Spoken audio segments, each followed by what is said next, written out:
आदरणीय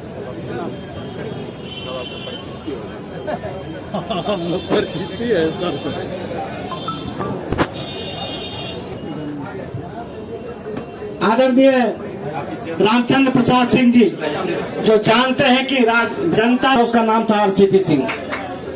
आज आरसीपी सिंह जी प्रशांत किशोर जी के साथ कंधे में कंधे मिलाकर, पीछे नहीं, बराबरी का दर्जा कर अपनी पार्टी को जनसुराज में विलय करने के लिए तैयार हुए हैं और संकल्प लिए हैं कि बिहार में जब तक बदलाव नहीं होगा तब तक रुकेंगे नहीं, जो प्रशांत किशोर जी का संकल्प है।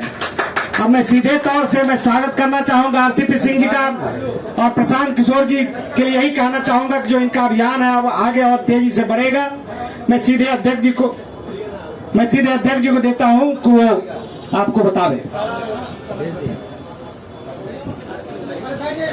बैठना ठीक है। आप सब यहाँ आए इस महत्वपूर्ण प्रेस कॉन्फ्रेंस के लिए, इसके लिए आप सबका धन्यवाद। जैसा कि किशोर कुमार जी ने बताया, आज हम एक बहुत महत्वपूर्ण पड़ाव पर हैं अपनी पार्टी के इस अभियान की तरफ। अभियान है बिहार में व्यवस्था परिवर्तन, और ये पड़ाव है जिसमें एक बहुत महत्वपूर्ण राजनीतिक समझ रखने वाले व्यक्ति हमारी पार्टी के साथ जुड़ रहे हैं। आप सब उनको जानते हैं और आप सब भी इस बात से एक्साइटेड दिखाई दे रहे हैं कि ये मिलन हो रहा है। तो इस मिलन के बारे में और इसके आगे के रास्ते के बारे में मैं चाहूंगा कि प्रशांत किशोर जी आप सबको ब्रीफ करें, और उसके पहले वाईबी गिरी साहब जो मेरे साथ यहाँ उपाध्यक्ष हैं, उनसे मैं अनुरोध करता हूं कि आपकी तरफ मुखातिब हों। धन्यवाद।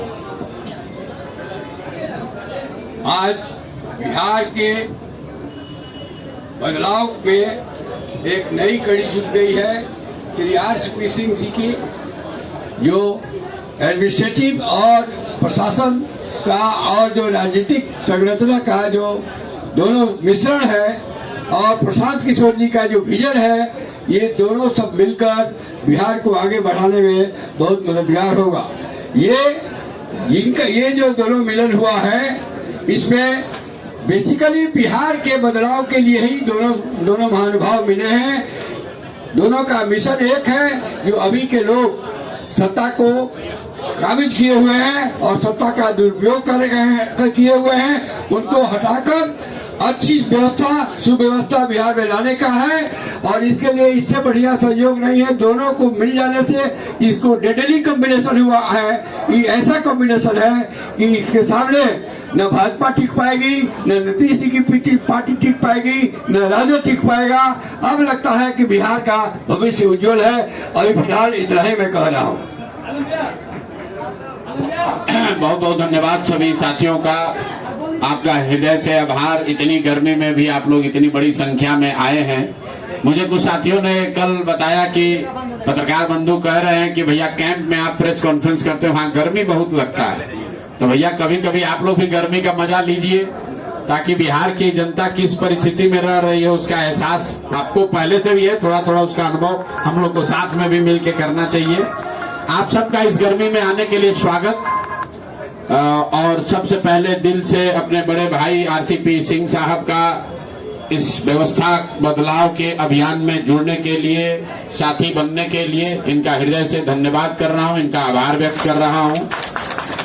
अब आज से सबसे ज्यादा टीका टिप्पणी लोग करेंगे कि आरसीपी जी जनसुराज में शामिल हुए, कि प्रशांत किशोर गए, कि कौन ऊपर था कौन नीचे था।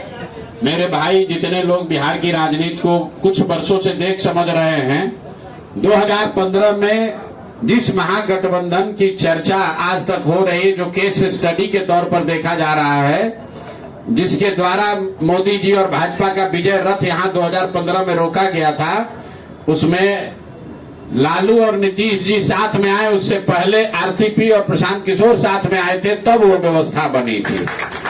तो इसको मैं उसी संदर्भ में देखता हूं, इनका लंबा प्रशासनिक और राजनीतिक अनुभव है।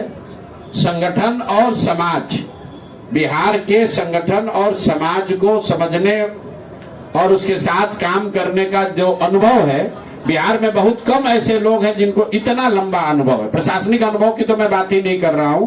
प्रशासनिक अनुभव के तौर पे तो आप जानते हैं, ये IAS अफसर रहे हैं, यूपी में लंबे समय तक काम किया है, नीतीश जी के साथ काम किया है, मुझे वो बताने की जरूरत नहीं है। लेकिन मैं जो देखता हूं, मैं भी बिहार में हजारों नेताओं से, लोगों से मिला हूं, मैं समझता हूं कि बिहार के समाज के विभिन्न वर्गों की, बिहार की समस्याओं की और बिहार के राजनीतिक संगठन की, चाहे वो जदयू हो, भाजपा हो, किसी भी दल की, जितनी समझ RCP साहब को है, वो बहुत कम लोग उस समझ को रखते हैं।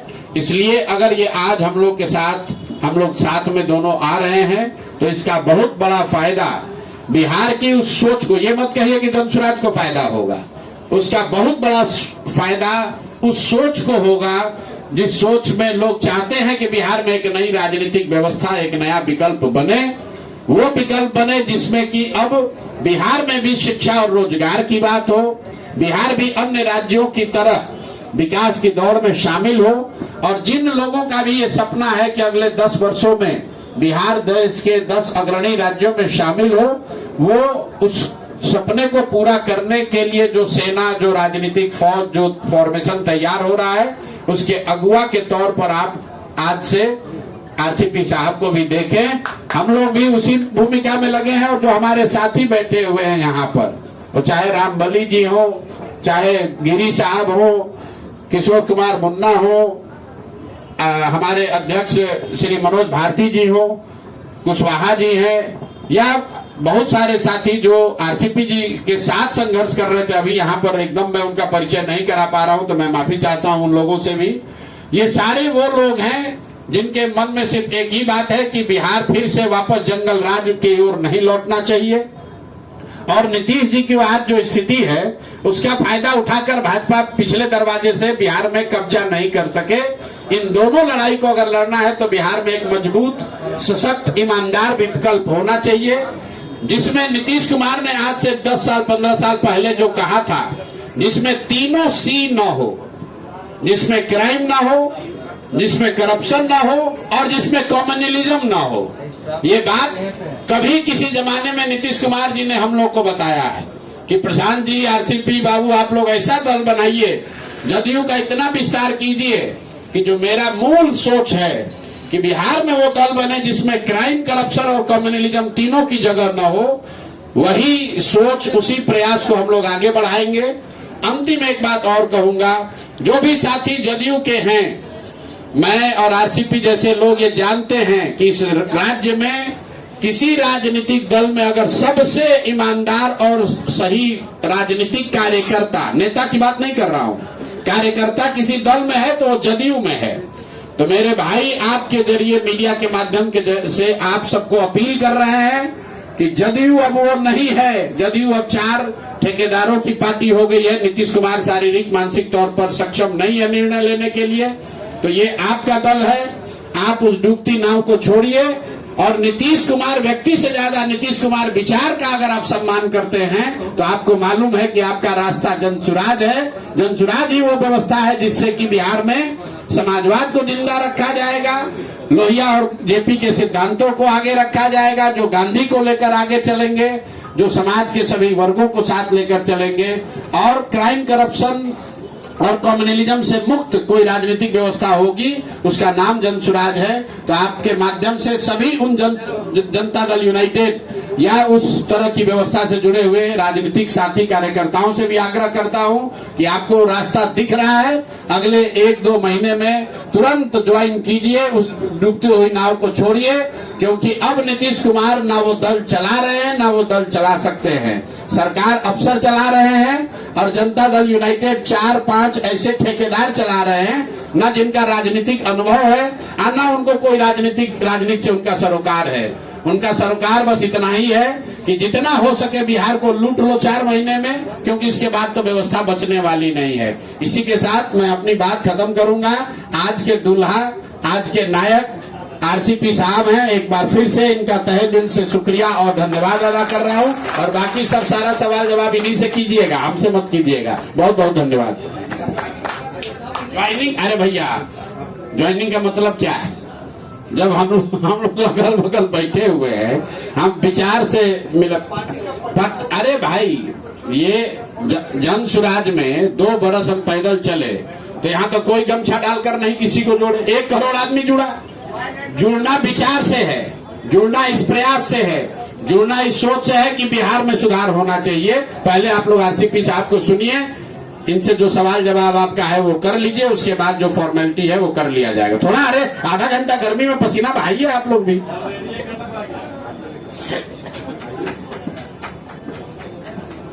बहुत बहुत धन्यवाद, बहुत बहुत धन्यवाद प्रशांत जी। और आज यहाँ मौके पर पार्टी के है अध्यक्ष आदरणीय मनोज भारती जी, संचालन कर रहे हैं हमारे किशोर उन्ना जी, और हमारे बगल में बैठे हुए हैं बिहार के नामी गिरामी पटना हाईकोर्ट के सम्मानित वकील हमारे वाई गिरी साहब, जन स्वराज के सभी सम्मानित पदाधिकारीगण हमारे साथ।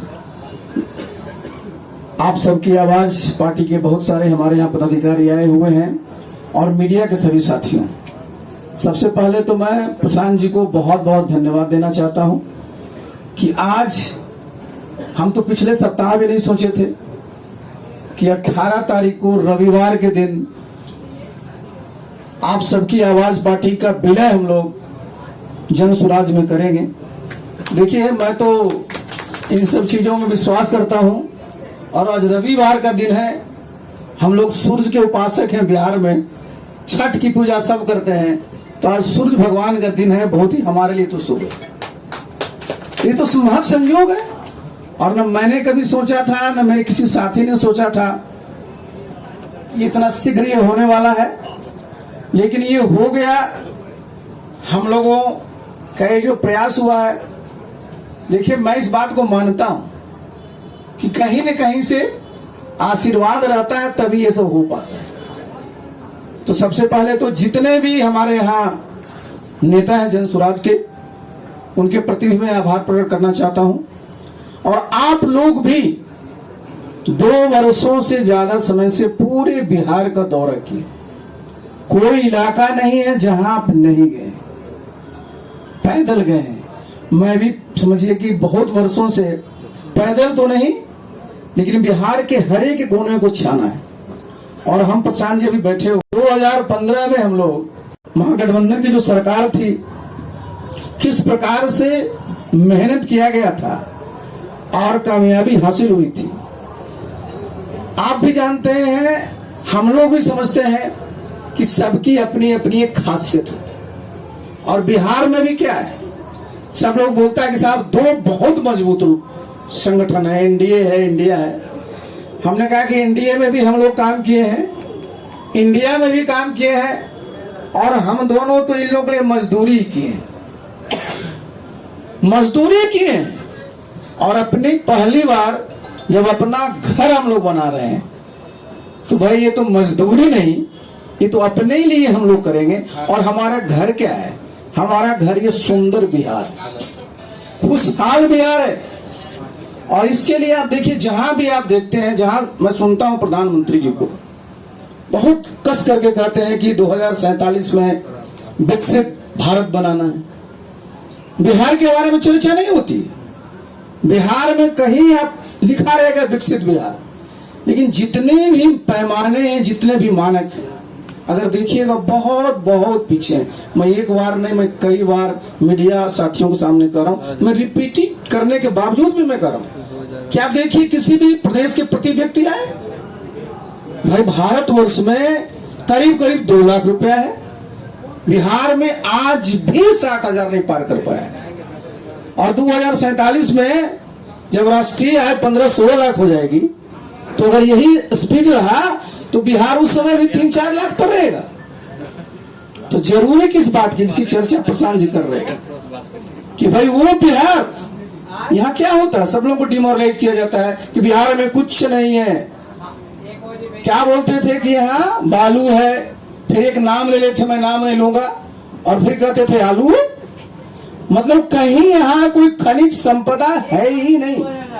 मैं तो पूरी जिम्मेवारी के साथ एक बार नहीं, मैं दर्जनों बार कहा हूं, चूंकि मैं साल भर ही रहा हूं केंद्र में इस्पात मंत्री। नेशनल मिनरल डेवलपमेंट कॉर्पोरेशन उसके अंदर आता है। जब मेरे सामने प्रेजेंटेशन हुआ था प्रशांत जी, मैं तो बिल्कुल उछल गया कि आज जिस रेयर अर्थ की बात कर रहे हैं, चाइना सबसे बड़ा प्रोड्यूसर है उसका, बिहार में आपका नवादा से लेकर करके आप चले चलिए भागलपुर तक पूरा का पूरा कूद भंडार है सोना का। कहीं आज भारत में खुदाई नहीं हो रही है, बिहार में एक जगह नहीं दो जगह सोना का कूद भंडार है, टंगस्टन का कूद भंडार है, बहुत सारी चीजें। और आप कहिएगा कि या तो आप तो रहे नीतीश बाबू के साथ, तो कहानी उनको बताए थे, मैंने 4 घंटे मैंने उनको बताया था कि ये है। और लोगों को बताया जाए बिहार में क्या कहता है, झारखंड बट गया तो सब तो खनिज वहां चला गया, बिहार में क्या कर पाइएगा। तो बिहार में हमारे पास खनिज भी है, हमारे पास मानव संसाधन है, हमारे पास आज तो टेक्नोलॉजी कहीं से आती है। सिर्फ कमी किसकी है, फाइनेंस की। तो किसी भी प्रदेश में जो इन्वेस्टमेंट आता है उनके घर का होता है, जितने फाइनेंशियल इंस्टीट्यूशन है उसके होते हैं। लेकिन बिहार में कभी चर्चा होती है क्या? आज भी देखिए सेमीकंडक्टर्स के यूनिट लगे हैं देश में। पहले बिहार चूक गया, हमारा कोयला था, अब कारखाना का आपने लगा दिया। आज सेमीकंडक्टर आईटी का भी लगना है, तो बिहार कहीं नहीं है साहब। कभी बिहार के किसी भी नेता को हमने कहा था, मुख्यमंत्री को चिट्ठी लिखी आप प्रधानमंत्री जी को कि भाई आपके गुजरात में 2 और 5 बना लीजिए, हमको चिंता नहीं है, लेकिन बिहार में 13.5 करोड़ की आबादी है, यहाँ सेमीकंडक्टर नहीं लगे। हमारे आईटी के बच्चे आप ही के यहाँ जाकर के जाएंगे, बिहार से मजदूर की मंडी बन करके रहेगी। तो देखिए, मैंने प्रशांत जी को भी देखा। अब मुझे सबसे अच्छा क्या लगता था, मैं रोज घूमते रहता हूँ बिहार के जिस कोने पर जाइए, प्रशांत जी सबसे अच्छा है कि सब जगह लिखा हुआ है कि जब सरकार बनेगी तो 5 चीजें तुरंत मिल जाएगी। और वो देखिए सब जो है जन सरोकार से सब जुड़ी हुई बातें। तो प्रशांत जी का अपना अनुभव है, और ये इनकी अपनी एक स्ट्रेटजी है, सोच है। और मैं भी 43 वर्षों से ही काम करता रहा हूं।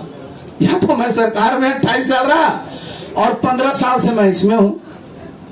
तो गिरी जी बैठे हुए हैं, वैसे ही मैंने एक दिन चर्चा किया, तो हमने कहा अरे गिरी जी आप लोग भी पढ़े लिखे, हम लोग भी दिन भर हम लोग सड़कें पर घूमते रहेंगे।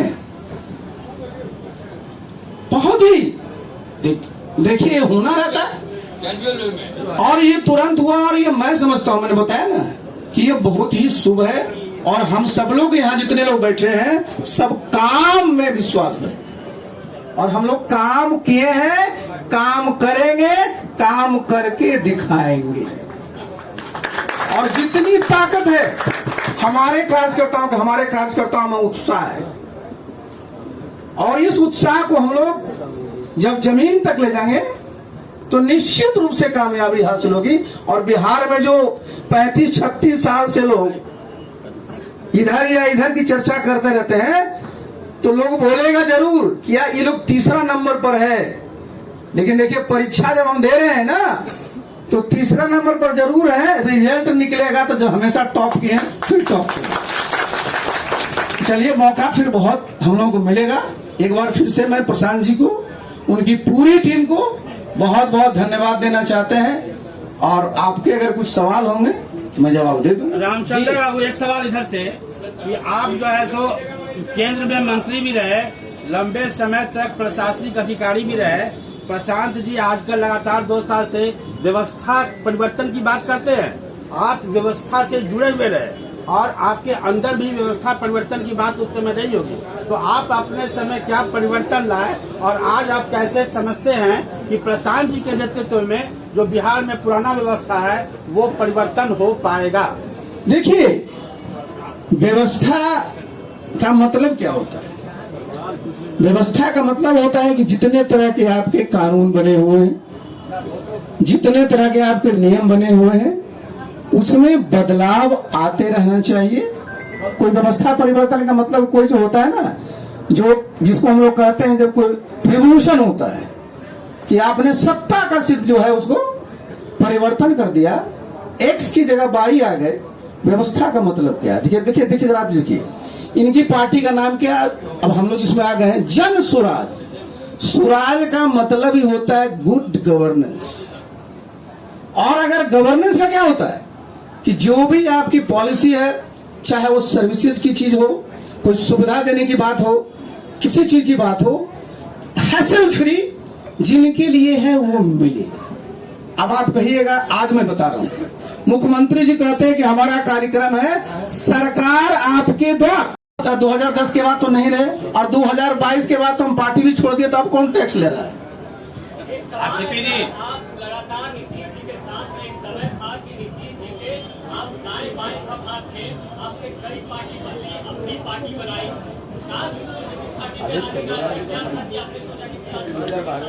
देखिए कई पार्टी नहीं बदली, जरा सुनिए, इसको करेक्ट कर लीजिए भाई। हम 2010 तक एक सरकारी सेवक थे, उसके बाद नीतीश बाबू के साथ हम पार्टी में ज्वाइन किए, उस पार्टी के हम राष्ट्रीय अध्यक्ष भी रहे। वो क्या परिस्थिति हुई एक बार ना, मैं कई बार बोल चुका हूं, उस पर मैं नहीं जाऊंगा। मैं, आप जानते हैं कि मैं एनडीए में, वहां पर मैं केंद्र में मंत्री था। यह संयोग, मैं फिर बता दूं कि भारतवर्ष के जैसे प्रशांत जी जितने नेता हैं सभी पार्टियों को सबको जानते हैं, उसी तरह से मैं भी जितने बड़े बड़े नेता मैं सबको 1 to 1 जानता हूं। तो जब मैं एनडीए में था, मेरे बीजेपी के जितने नेता रहे, नंबर 1, नंबर 2, नंबर 3, सबसे मेरे पर्सनल संबंध रहे। उन लोगों ने कहा कि भाई आरसीपी जी हमारे साथ रहिए, हम लोग पर। आप जानते हैं हम 1.25 साल तक रहे, हम उनको बोले भी कि आप हमारा काम निकालिए, नहीं तो ना आपको फायदा होगा ना हमको फायदा होगा। आप जानते हो बहुत बड़ी पार्टी है, 18 करोड़ लोग की पार्टी है, हम लोग बैठे नहीं रह सकते, तो हमने अपनी पार्टी बना ली। आप कहिएगा आप काहे कर लिए, तो मैंने बताया ना आपको कि हम भी जब से पार्टी बनाए क्षेत्र में घूम रहे हैं, प्रशांत जी भी क्षेत्र में घूम रहे हैं। जब हमने देखा सब लोगों से हमारे साथी है, तो देखिए हमारा 2025 का चुनाव है, हम अगर बहुत वर्षों तक मेहनत करेंगे तो फैला रहेगा, लेकिन जब हम दोनों मिलते हैं, जो इनकी खासियत है जो हमारी खासियत है, तो जो काम हम 5 साल में कर सकते तो वो 5 महीना में हम कर लेंगे। बहुत सीधी सी बात है। पिछले 3 साल आरसीपी बाबू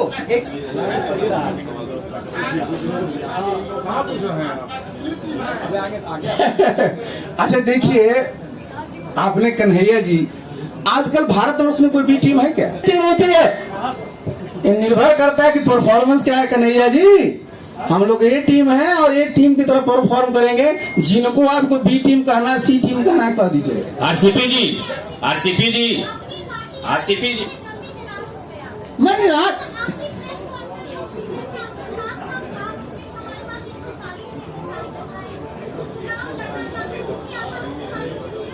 आहा, बहुत बढ़िया आपने बात। बिहार में विधानसभा कितने?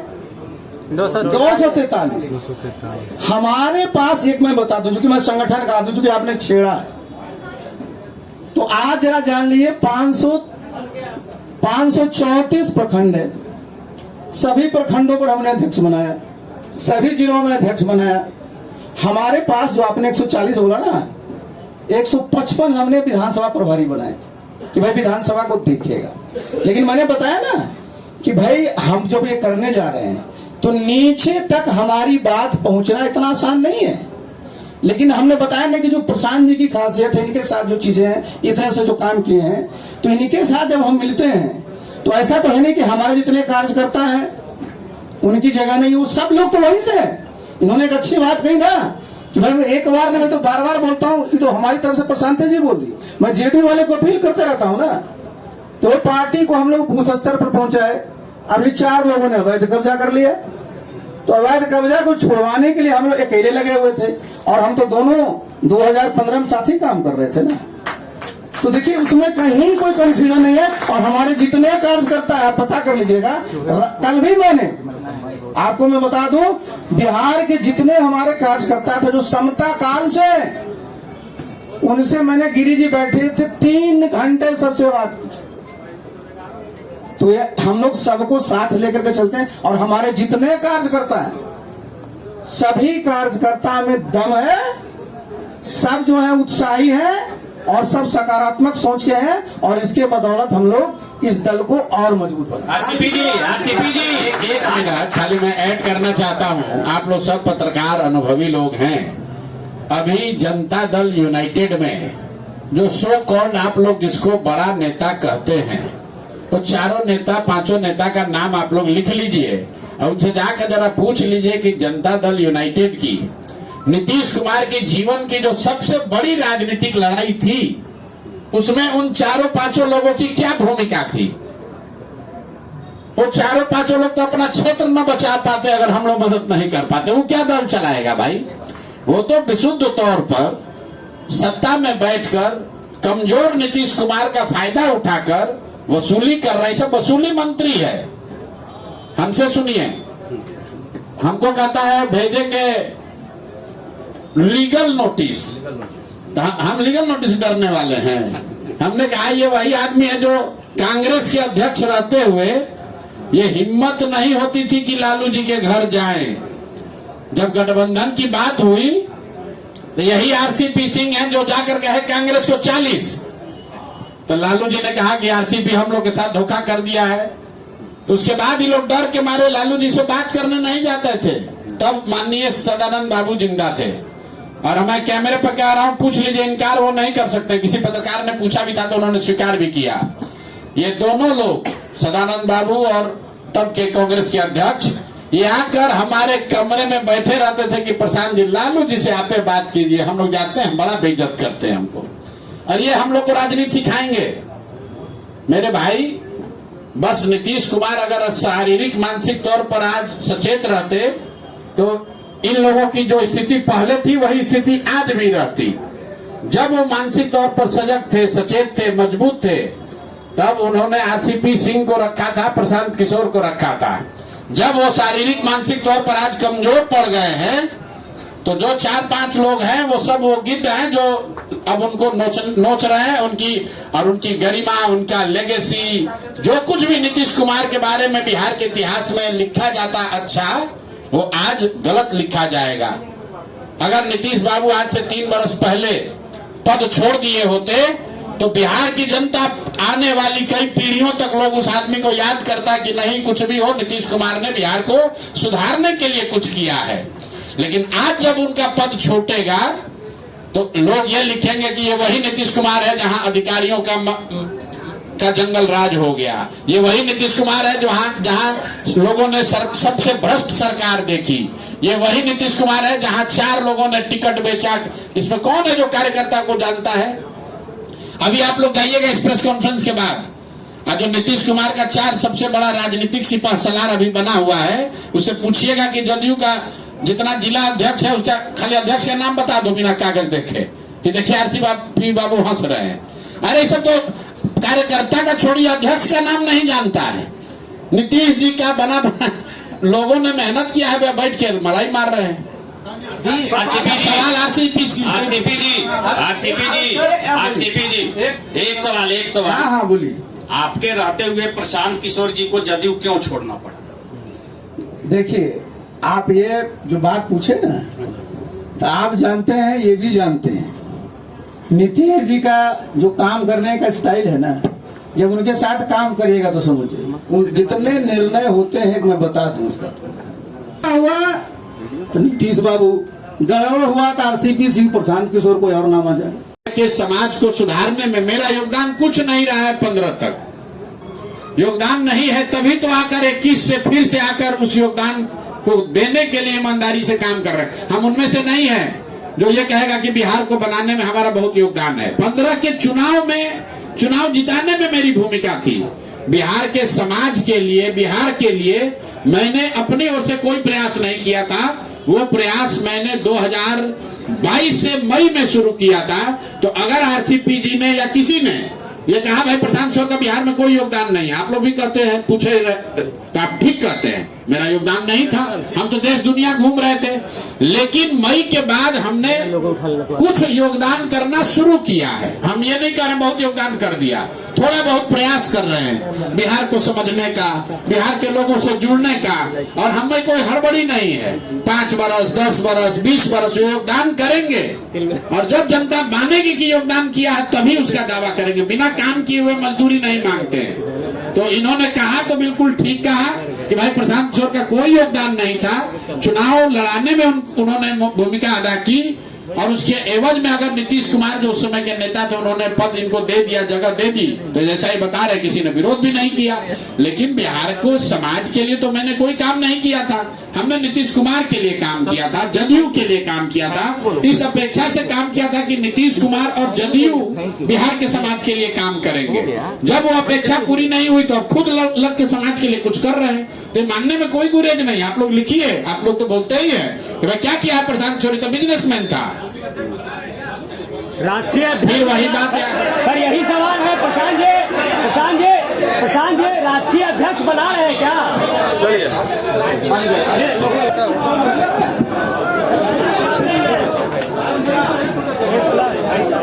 मेरा लोगो होगा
अरे भाई लोगों ले लिया ना भैया भैया